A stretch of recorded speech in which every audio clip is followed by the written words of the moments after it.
Crónicas de Tinta presenta el modelo de Pickman de H.P. Lovecraft. Antes de seguir, te agradezco a que le des like y te suscribas. Tu apoyo hará que este canal siga creciendo y trayendo más historias para tus oídos.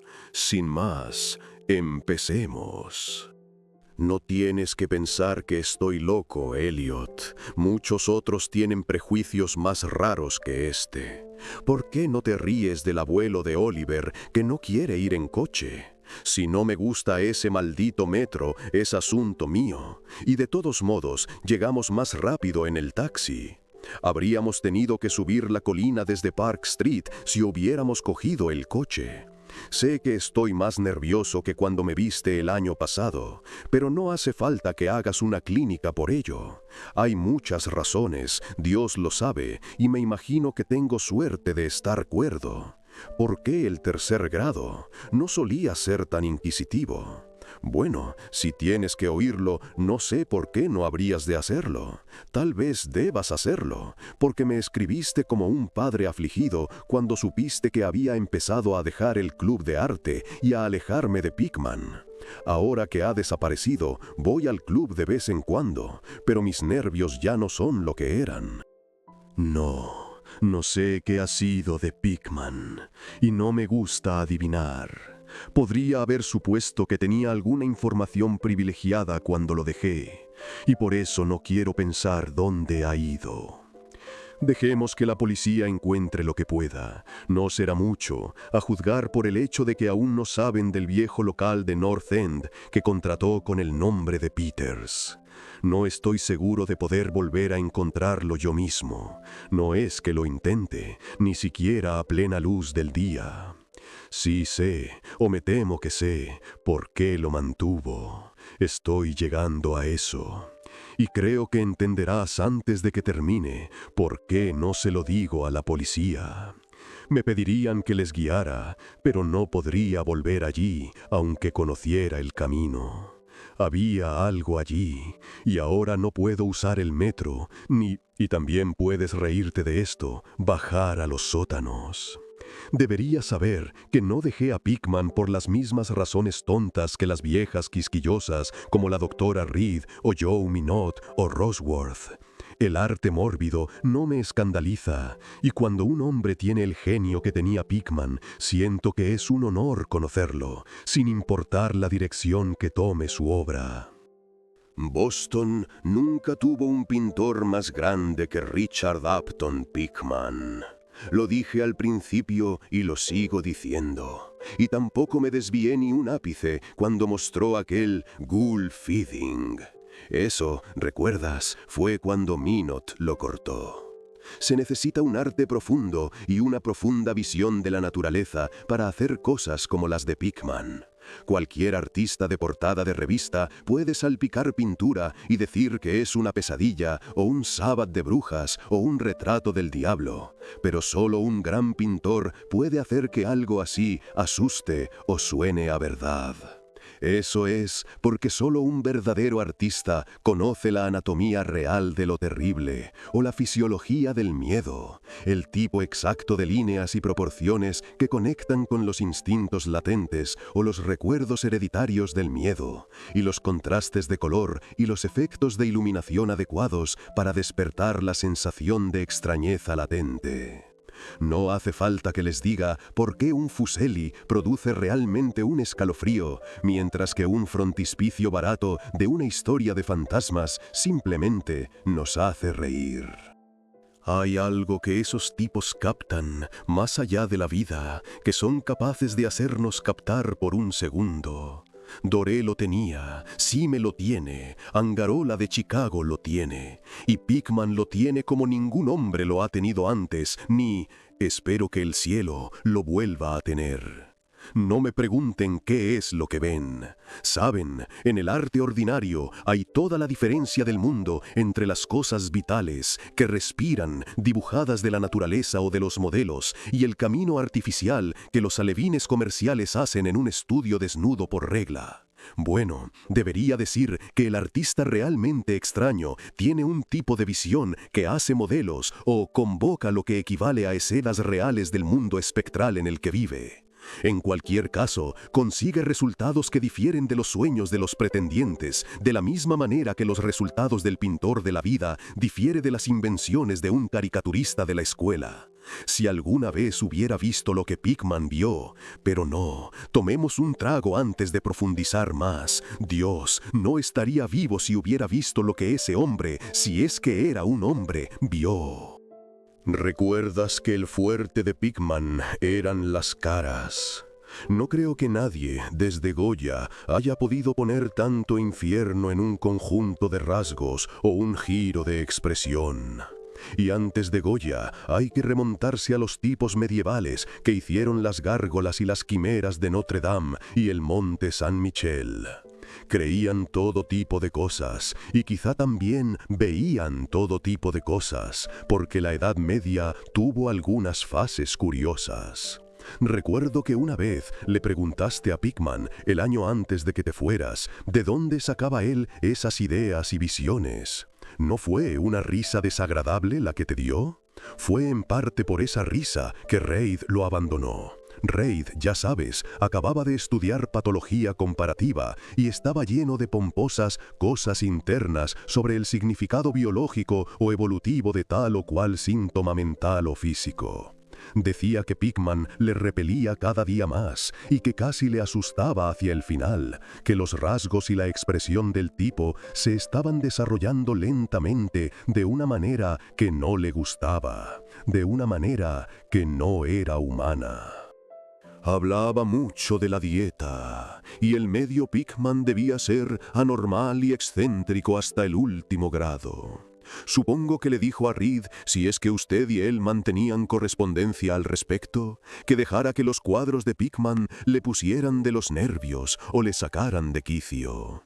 Sé que yo mismo le dije eso entonces, pero tenga en cuenta que no dejé a Pickman por algo así. Al contrario, mi admiración por él seguía creciendo, porque ese ghoul feeding era un logro tremendo. Como sabes, el club no quiso exponerlo, y el Museo de Bellas Artes no lo aceptó como regalo. Y puedo añadir que nadie quiso comprarlo, así que Pickman lo tuvo en su casa hasta que se fue. Ahora su padre lo tiene en Salem. Ya sabes que Pickman procede de la vieja estirpe de Salem y que tuvo un antepasado brujo ahorcado en 1692. Me acostumbré a visitar a Pickman con bastante frecuencia, sobre todo cuando empecé a tomar notas para una monografía sobre el arte extraño. Probablemente fue su trabajo el que me metió la idea en la cabeza, y en cualquier caso me pareció una mina de datos y sugerencias cuando llegué a desarrollarla. Me enseñó todos los cuadros y dibujos que tenía, incluidos algunos bocetos a lápiz y tinta, que, según creo, habrían hecho que le echaran del club si muchos de los socios los hubieran visto. En poco tiempo me convertí casi en un devoto y escuchaba durante horas, como un colegial, las teorías artísticas y las especulaciones filosóficas lo suficientemente descabelladas como para que le dieran la razón en el manicomio de Danvers. Mi adoración por el héroe, unida al hecho de que la gente en general empezaba a tener cada vez menos trato con él, y una noche me insinuó que si era bastante reservado y no demasiado aprensivo, podría mostrarme algo bastante inusual, algo un poco más fuerte que todo lo que tenía en la casa. «Ya sabes», dijo, «que hay cosas que no encajan en Newbury Street, cosas que no tienen cabida aquí y que, de todos modos, no pueden concebirse aquí. Mi trabajo consiste en captar los matices del alma, y no los encontrarás en un conjunto de calles artificiales, en un terreno artificial. Back Bay no es Boston, no es nada todavía, porque no ha tenido tiempo de recoger recuerdos y atraer a los espíritus locales. Si hay fantasmas aquí, son los fantasmas domesticados de un pantano salado y una cala poco profunda. Y yo quiero fantasmas humanos, los fantasmas de seres lo suficientemente organizados como para haber contemplado el infierno y conocer el significado de lo que vieron. El lugar donde debe vivir un artista es el North End. Si algún esteta fuera sincero, soportaría los barrios bajos por el bien de las tradiciones masivas. Dios, hombre, ¿no te das cuenta de que lugares así no se hicieron simplemente, sino que crecieron? Generación tras generación vivieron y sintieron y murieron allí. Y en días en que la gente no tenía miedo de vivir y sentir y morir. ¿No sabes que había un molino en Copp's Hill en 1632 y que la mitad de las calles actuales estaban trazadas en 1650? Puedo mostrarte casas que han aguantado 2 siglos y medio y más, casas que han sido testigos de lo que haría que una casa moderna se convertiría en polvo. ¿Qué saben los modernos de la vida y de las fuerzas que hay detrás de ella? Usted llama a la brujería de Salem un delirio, pero apuesto a que mi 4 veces tatarabuela podría haberle contado cosas. La colgaron en Gallows Hill, con Cotton Mather mirando santamente. Mather, maldita sea, tenía miedo de que alguien consiguiera liberarse de esta maldita jaula de monotonía. Ojalá alguien le hubiera hechizado o chupado la sangre por la noche. Puedo mostrarle una casa en la que vivía, y puedo mostrarle otra en la que tenía miedo de entrar a pesar de toda su fina palabrería. Sabía cosas que no se atrevía a poner en esa estúpida Magnalia o en esa pueril Maravillas del Mundo Invisible. Mira, ¿sabes que todo el North End tuvo una vez un conjunto de túneles que mantenían a ciertas personas en contacto con las casas de los demás, y el cementerio, y el mar? Que persigan y persigan por encima de la tierra. Todos los días ocurrían cosas a las que no podían llegar, y por la noche se oían voces que no podían localizar. De 10 casas construidas antes de 1700 y que no se han movido desde entonces, apuesto a que en 8 puedo mostrarte algo extraño en el sótano. Apenas hay un mes en el que no leas que los obreros han encontrado arcos tapiados y pozos que no conducen a ninguna parte en este o aquel lugar antiguo. A medida que va bajando, podrías ver uno cerca de Henchman Street desde el elevado el año pasado. Había brujas y lo que invocaban sus hechizos, piratas y lo que traían del mar, contrabandistas, corsarios, y te digo que la gente sabía cómo vivir y cómo ampliar los límites de la vida en los viejos tiempos. Este no era el único mundo que un hombre audaz y sabio podía conocer. Y pensar en la actualidad en contraste, con cerebros tan pálidos que incluso un club de supuestos artistas se estremece y convulsiona si un cuadro va más allá de los sentimientos de una mesa de té de Beacon Street. La única gracia salvadora del presente es que es demasiado condenadamente estúpido para cuestionar el pasado muy de cerca. ¿Qué dicen realmente los mapas, los registros y las guías sobre el North End?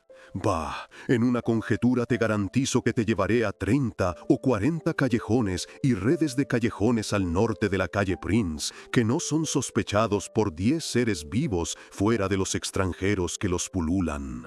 ¿Y qué saben esos dagos de su significado? No, Thorber, estos antiguos lugares sueñan magníficamente y rebosan de maravillas y terror y escapan de lo común. Y sin embargo, no hay un alma viviente que los entienda o aproveche. O mejor dicho, solo hay un alma viva, pues no he estado escarbando en el pasado por nada. Mira, a ti te interesan este tipo de cosas. Y si te dijera que tengo otro estudio allí arriba, donde puedo captar el espíritu nocturno del horror antiguo y pintar cosas que ni siquiera se me ocurren en Newbury Street. Naturalmente, no se lo digo a esas malditas solteronas del club, con Reed, maldito sea, susurrando incluso que soy una especie de monstruo lanzado al tobogán de la evolución inversa. Sí, Thurber, hace tiempo que decidí que hay que pintar el terror además de la belleza de la vida. Así que hice algunas exploraciones en lugares donde tenía razones para saber que vive el terror. Tengo un lugar que no creo que hayan visto nunca 3 nórdicos vivos aparte de mí. No está muy lejos de lo elevado en cuanto a distancia, pero está a siglos de distancia en cuanto a alma. La tomé por el extraño y viejo pozo de ladrillos en el sótano, uno de los que te conté.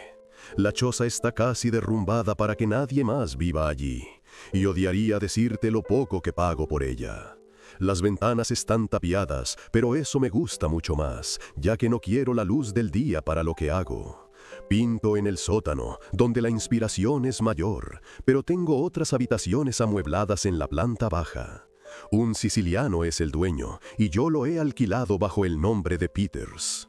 Ahora, si te apetece, te llevaré allí esta noche. Creo que disfrutarás de las fotos, ya que, como he dicho, me he dejado llevar un poco por ellas. No es un recorrido extenso, a veces lo hago a pie, porque no quiero llamar la atención con un taxi en un lugar así. Podemos tomar el servicio de transporte en la estación sur para ir a Battery Street, y después el paseo no es gran cosa. Bueno, Elliot, no había mucho que hacer después de esa arenga, sino evitar correr en lugar de caminar hacia el primer taxi vacío que pudiéramos ver. Cambiamos al elevado en la estación sur, y a eso de las 12 bajamos las escaleras de Battery Street y recorrimos el viejo paseo marítimo, pasando por Constitution Wharf. No me fijé en los cruces de las calles, y no puedo decir aún cuál fue la que tomamos, pero sé que no fue Greenough Lane. Cuando giramos, fue para subir por la longitud desierta del callejón más antiguo y sucio que he visto en mi vida, con frontones de aspecto ruinosos, ventanas rotas de cristales pequeños y chimeneas arcaicas que destacaban medio desintegradas contra el cielo iluminado por la luna. No creo que hubiera 3 casas a la vista que no hubieran estado en pie en la época de Cotton Mather. Ciertamente, vislumbré al menos 2 con voladizo, y una vez me pareció ver una línea de tejado en pico del casi olvidado tipo pregambre, aunque los anticuarios nos dicen que no queda ninguna en Boston. Desde ese callejón, que tenía una luz tenue, giramos a la izquierda hacia un callejón igualmente silencioso y aún más estrecho, sin ninguna luz. Y en un minuto hicimos lo que creo que era una curva en ángulo obtuso hacia la derecha, en la oscuridad. Poco después, Pickman sacó una linterna y reveló una antidiluviana puerta de 10 paneles que parecía condenadamente carcomida. Al abrirla, me condujo a un pasillo estéril, con lo que en su día fue un espléndido revestimiento de roble oscuro. Sencillo, por supuesto, pero emocionantemente evocador de los tiempos de Andros y Pips y la brujería. Luego me hizo pasar por una puerta a la izquierda, encendió una lámpara de aceite y me dijo que me sintiera como en casa. Ahora, Elliot, yo soy lo que el hombre de la calle llamaría bastante duro, pero confesaré que lo que vi en las paredes de esa habitación me dio mala espina. Eran sus cuadros, ya sabes, los que no pudo pintar ni mostrar en Newbury Street. Y tenía razón cuando dijo que se había dejado llevar. Toma, bebe otro trago, necesito uno de todos modos. Es inútil que intente explicarles cómo eran, porque lo horrible, el horror blasfemo, la increíble repugnancia y el horror moral se debían a simples toques más allá del poder de las palabras para clasificarlos. No había nada de la técnica exótica que se ve en Sidney Sim, nada de los paisajes transaturnos y los hongos lunares que Clark Ashton Smith utiliza para congelar la sangre. Los fondos eran en su mayoría viejos patios de iglesias, bosques profundos, acantilados junto al mar, túneles de ladrillo, antiguas habitaciones con paneles o simples bóvedas de mampostería. El cementerio de Copp's Hill, que no podía estar a muchas manzanas de esta misma casa, era uno de los escenarios favoritos. La locura y la monstruosidad residían en las figuras del primer plano, ya que el arte mórbido de Pickman era sobre todo un retrato demoníaco. Estas figuras rara vez eran completamente humanas, pero a menudo se acercaban a la humanidad en mayor o menor grado. La mayoría de los cuerpos, aunque más o menos bípedos, tenían una inclinación hacia adelante y un aspecto vagamente canino. La textura de la mayoría era una especie de goma desagradable. Ahora puedo verlos. Sus ocupaciones, bueno, no me pidas que sea demasiado preciso. Normalmente se alimentaban, no diré de qué. A veces se mostraban en grupos en cementerios o pasajes subterráneos y a menudo parecían luchar por su presa, o más bien por su tesoro. Y qué maldita expresividad daba Pickman a veces a los rostros sin vista de este botín de carnicería. De vez en cuando, las cosas se mostraban saltando a través de las ventanas abiertas en la noche, o en cuclillas sobre los pechos de los durmientes, preocupándose por sus gargantas. Un lienzo mostraba a un grupo de ellos aullando en torno a una bruja ahorcada en la colina de la Horca, cuyo rostro muerto guardaba un estrecho parentesco con el suyo. Pero no piensen que fue todo este horrible asunto del tema y el escenario lo que me hizo desfallecer. No soy un niño de 3 años y ya había visto mucho de esto antes. Fueron los rostros, Elliot, esos rostros malditos que miraban de soslayo y salían del lienzo con el mismo aliento de la vida. Por Dios, hombre, realmente creo que estaban vivos. Ese mago nauseabundo había despertado los fuegos del infierno en el pigmento, y su pincel había sido una varita que engendraba pesadillas. Dame esa jarra, Elliot. Había una cosa que se llamaba la lección. Dios me libre de haberla visto. Escuche, puede imaginarse un círculo de cosas sin nombre, parecidas a perros, en el patio de una iglesia, enseñando a un niño pequeño a alimentarse como ellos. El precio de un mutante, supongo. Ya sabes el viejo mito de cómo la gente rara deja a sus engendros en cunas a cambio de los bebés humanos que roban. Pickman estaba mostrando lo que les ocurre a esos bebés robados, cómo crecen, y entonces empecé a ver una horrible relación en los rostros de las figuras humanas y no humanas, en todas sus gradaciones de morbosidad entre lo francamente no humano y lo degradadamente humano, estaba estableciendo un vínculo y una evolución sardónico. Las cosas perro se desarrollaron a partir de los mortales. Y apenas me pregunté qué hacía con sus propias crías que se quedaban con la humanidad en forma de mutantes, mi ojo captó una imagen que encarnaba ese mismo pensamiento. Era la de un antiguo interior puritano, una habitación con vigas gruesas, con ventanas enrejadas, una silla y torpes muebles del siglo XVII, con la familia sentada alrededor mientras el padre leía las escrituras. Todos los rostros, excepto uno, mostraban nobleza y reverencia, pero ese reflejaba la burla de la fosa. Era el de un hombre joven en años, y sin duda pertenecía a un supuesto hijo de aquel piadoso padre, pero en esencia era la parentela de las cosas inmundas. Era su cambio, y en un espíritu de suprema ironía, Pickman había dado a los rasgos un parecido muy perceptible con los suyos. Para entonces, Pickman había encendido una lámpara en una habitación contigua y me abría amablemente la puerta. Me preguntó si quería ver sus estudios modernos. Yo no había podido darle mucho de mis opiniones, estaba demasiado mudo de miedo y asco, pero creo que lo entendió perfectamente y se sintió muy halagado.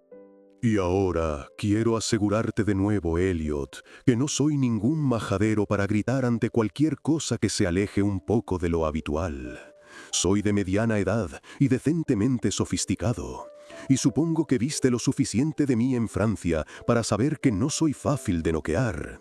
Recuerde también que casi he recuperado el aliento y me he acostumbrado a esas espantosas imágenes que convirtieron la Nueva Inglaterra colonial en una especie de anexo del infierno. Pues bien, a pesar de todo esto, la siguiente habitación me arrancó un verdadero grito y tuve que agarrarme a la puerta para no desplomarme. La otra cámara había mostrado a una manada de demonios y brujas invadiendo el mundo de nuestros antepasados, pero esta traía el horror directamente a nuestra propia vida cotidiana. Dios, ¿cómo podía pintar ese hombre? Había un estudio titulado Accidente en el metro, en el que una bandada de seres viles trepaba desde alguna catacumba desconocida a través de una grieta en el suelo del metro de Boston Street y atacaba a una multitud de personas en el andén. Otro mostraba un baile en Copp's Hill entre las tumbas con el fondo de hoy. Luego había un gran número de vistas de sótanos, con monstruos que se introducían a través de agujeros y grietas en la mampostería y sonreían mientras se acuclillaban detrás de barriles u hornos y esperaban a que su primera víctima descendiera por las escaleras. Un asqueroso lienzo parecía representar una vasta sección transversal de Beacon Hill, con ejércitos de hormigas de los monstruos mefíticos que se apretujaban a través de las madrigueras que alveolaban el suelo. Los bailes en los cementerios modernos se representaban libremente, y otra concepción me impactó más que todas las demás. Una escena en una bóveda desconocida, en la que decenas de bestias se agolpaban alrededor de una que tenía una conocida guía de Boston y que evidentemente estaba leyendo en voz alta. Todos señalaban un pasaje determinado, y todos los rostros parecían tan distorsionados por una risa epiléptica y reverberante que casi me pareció oír los ecos diabólicos. El título del cuadro era Holmes, Lowell y Longfellow yacen enterrados en Mount Auburn. Mientras me estabilizaba gradualmente y me reajustaba a esta segunda habitación de diablura y morbosidad, comencé a analizar algunos de los puntos de mi repugnancia enfermiza. En primer lugar, me dije, estas cosas me repelían por la absoluta inhumanidad y la crueldad que mostraban en Pickman. El tipo debe ser un enemigo implacable de toda la humanidad para regocijarse tanto en la tortura del cerebro y la carne y en la degradación de los mortales. En segundo lugar, aterrorizaban por su propia grandeza. Su arte era el arte que convencía. Cuando veíamos los cuadros, veíamos a los propios demonios y les temíamos. Y lo más extraño era que Pickman no obtenía nada de su poder del uso de la selectividad o la bizarría. Nada estaba borroso, distorsionado o convencionalizado. Nada estaba borroso, distorsionado o convencionalizado. Los rostros. No era una mera interpretación de un artista lo que veíamos. Era el pandemonium en sí mismo, claro como el cristal en la más cruda objetividad. Eso era, por Dios. El hombre no era en absoluto un fantaísta o un romántico. Ni siquiera intentaba ofrecernos las agitadas y prismáticas efemérides de los sueños, sino que reflejaba con frialdad y sobriedad un mundo de horror estable, mecánico y bien establecido, que él veía de forma completa, brillante, directa e inalterable. Dios sabe qué pudo ser ese mundo, o dónde vislumbró alguna vez las formas blasfemas que correteaban, trotaban y se arrastraban por él. Pero cualquiera que fuera la desconcertante fuente de sus imágenes, una cosa estaba clara. Pickman era en todos los sentidos, en la concepción y en la ejecución, un realista minucioso, meticuloso y casi científico. Mi anfitrión me condujo al sótano, a su verdadero estudio, y me preparé para algunos esfuerzos infernales entre los lienzos inacabados. Cuando llegamos al final de la húmeda escalera, dirigió su linterna hacia una esquina del gran espacio abierto que tenía a mano, revelando el bordillo circular de ladrillo, de lo que evidentemente era un gran pozo en el suelo de tierra. Nos acercamos y vi que debía de tener 1,5 metros de ancho, con paredes de un buen metro de grosor y unos 15 centímetros por encima del nivel del suelo. Una obra sólida del siglo XVII, o yo estaba muy equivocado.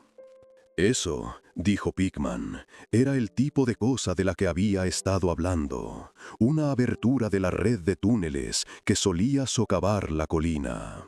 Me fijé ociosamente en que no parecía estar tapiado y que un pesado disco de madera formaba la aparente cubierta. Al pensar en las cosas con las que debía estar conectado este pozo, si las locas insinuaciones de Pickman no hubieran sido mera retórica, me estremecí ligeramente. Luego me volví para seguirle y subir un escalón y atravesar una estrecha puerta que daba a una habitación de buen tamaño, provista de un suelo de madera y amueblada como un estudio. Un equipo de gas acetileno daba la luz necesaria para trabajar. Los cuadros inacabados sobre caballetes o apoyados en las paredes eran tan espantosos como los terminados en el piso de arriba y mostraban los métodos minuciosos del artista. Las escenas estaban trazadas con extremo cuidado y las líneas de guía trazadas a lápiz indicaban la minuciosa exactitud que Pickman empleaba para conseguir la perspectiva y las proporciones correctas. El hombre era genial, lo digo incluso ahora, sabiendo tanto como yo. Una gran cámara sobre una mesa me llamó la atención, y Pickman me dijo que la utilizaba para tomar escenas para los fondos, de modo que pudiera pintarlas a partir de fotografías en el estudio, en lugar de llevar su traje por toda la ciudad para obtener tal o cual vista. Pensaba que una fotografía era tan buena como una escena real o un modelo para un trabajo sostenido, y declaró que las empleaba regularmente. Había algo muy inquietante en los nauseabundos bocetos y las monstruosidades a medio terminar que asomaban por todos los lados de la habitación, y cuando Pickman descubrió de repente un enorme lienzo en el lado alejado de la luz, no pude por mi vida contener un fuerte grito, el segundo que emitía aquella noche. Resonó y resonó a través de las tenues bóvedas de aquel antiguo y nitroso sótano, y tuve que ahogar un torrente de reacción que amenazaba con estallar en forma de risa histérica. Creador misericordioso, Elliot, pero no sé cuánto era real y cuánto era fantasía febril. No me parece que la tierra pueda albergar un sueño así. Era una blasfemia colosal y sin nombre, con ojos rojos y brillantes, y sostenía con sus garras huesudas una cosa que había sido un hombre, royendo la cabeza como un niño mordisquea un caramelo. Su posición era una especie de cuclillas, y al mirar uno sentía que en cualquier momento podría dejar su presa actual y buscar un bocado más jugoso. Pero, maldita sea, ni siquiera era el sujeto diabólico lo que lo convertía en una fuente inmortal de todo pánico. Ni eso, ni la cara de perro con sus orejas puntiagudas, sus ojos inyectados en sangre, su nariz chata y sus labios babeantes. No eran las garras escamosas, ni el cuerpo cubierto de moho, ni los pies con medio ojo. Nada de eso, aunque cualquiera de ellos podría haber llevado a un hombre excitado a la locura. Fue la técnica, Elliot, la maldita, la impía, la antinatural técnica. Como soy un ser vivo, nunca he visto el aliento real de la vida tan fundido en un lienzo. El monstruo estaba allí, miraba y roía y miraba, y supe que solo una suspensión de las leyes de la naturaleza podría permitir a un hombre pintar una cosa así, sin un modelo, sin un atisbo del mundo inferior que ningún mortal no vendido al demonio ha tenido jamás. En una parte vacía del lienzo había un trozo de papel, ahora mal enrollado, que probablemente, pensé, era una fotografía con la que Pickman pretendía pintar un fondo tan horrible como la pesadilla que iba a realzar. Extendí la mano para desenroscarlo y mirarlo, cuando de repente vi que Pickman se sobresaltaba como si le hubieran disparado. Había estado escuchando con una intensidad peculiar desde que mi grito de sorpresa había despertado ecos desacostumbrados en el oscuro sótano. Y ahora parecía afectado por un miedo que, aunque no era comparable al mío, tenía más de físico que de espiritual.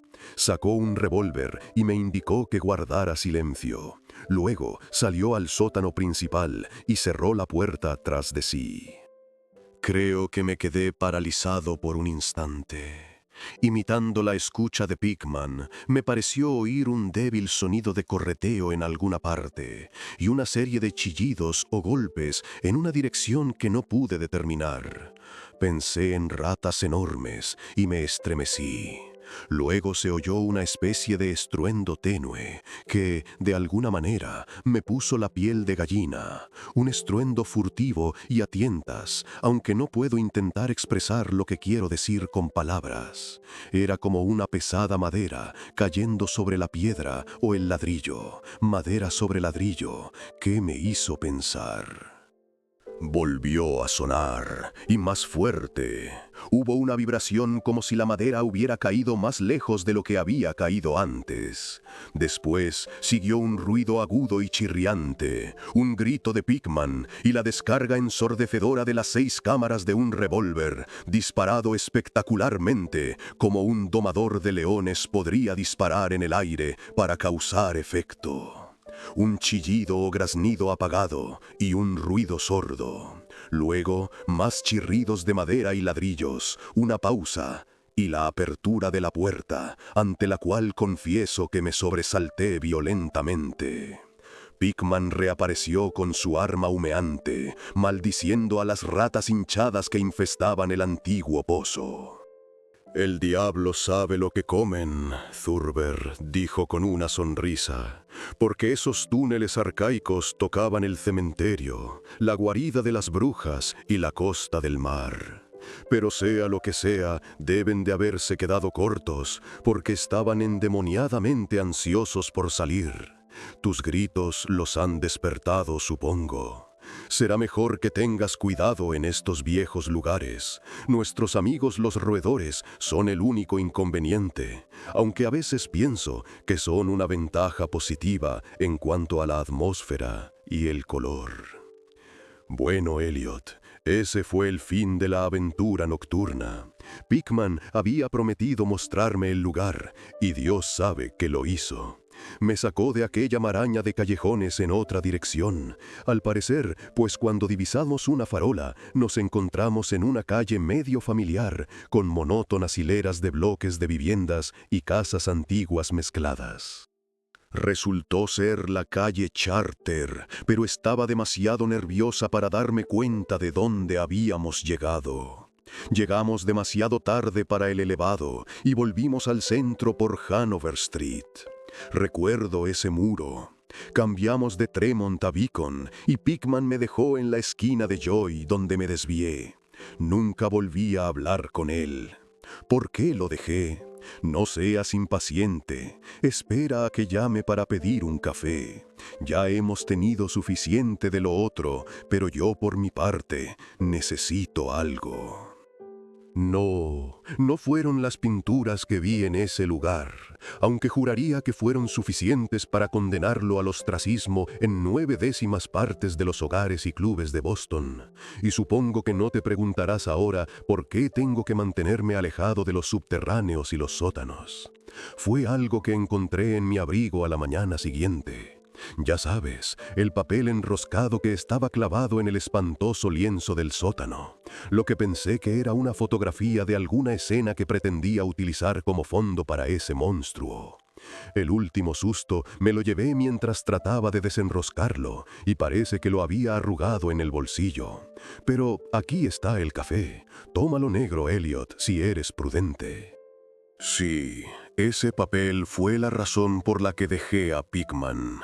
Richard Upton Pickman, el más grande artista que he conocido, y el ser más asqueroso que jamás haya saltado los límites de la vida hacia las fosas del mito y la locura. El viejo Elliot Reed tenía razón.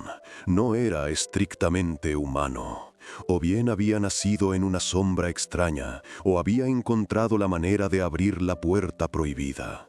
Ahora da igual, porque ha vuelto a la fabulosa oscuridad que tanto le gustaba frecuentar.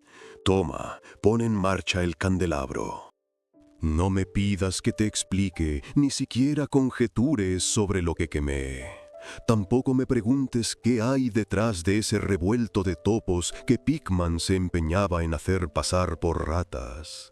Hay secretos, ya sabes, que podrían venir de los viejos tiempos de Salem, y Cotton Mather cuenta cosas aún más extrañas. Ya sabes que las pinturas de Pickman eran condenadamente reales y que todos nos preguntábamos de dónde había sacado esas caras. Bueno, ese papel no era una fotografía de ningún fondo, después de todo. Lo que mostraba era simplemente el ser monstruoso que estaba pintando en ese horrible lienzo. Era el modelo que estaba utilizando, y su fondo era simplemente la pared del estudio del sótano con todo detalle. Pero por Dios, Elliot, era una fotografía del natural. Y aquí finaliza este pequeño fragmento de cuentos cortos de H.P. Lovecraft, no sin antes hacer una pequeña reflexión. El modelo de Pickman no es un cuento sobre monstruos, es un cuento sobre el arte. Lovecraft nos pregunta algo incómodo. ¿Qué pasa cuando un artista capta la realidad con demasiada fidelidad? Pickman no pinta criaturas imaginadas, las pinta desde la vida. Y eso es lo que lo convierte en genio, y en algo que ya no es del todo humano. El verdadero horror no está en las bestias de los cuadros, está en la fotografía del final. En ese momento en que el arte deja de ser representación y se convierte en evidencia. Lovecraft nos recuerda que hay verdades que el ojo humano no debería buscar, y que el artista que las encuentra no regresa igual, si es que regresa. Te invito a que le des like y te suscribas. Tu apoyo es importante para seguir con el crecimiento de este canal y trayendo más historias para tus oídos. Crónicas de Tinta, la historia continúa.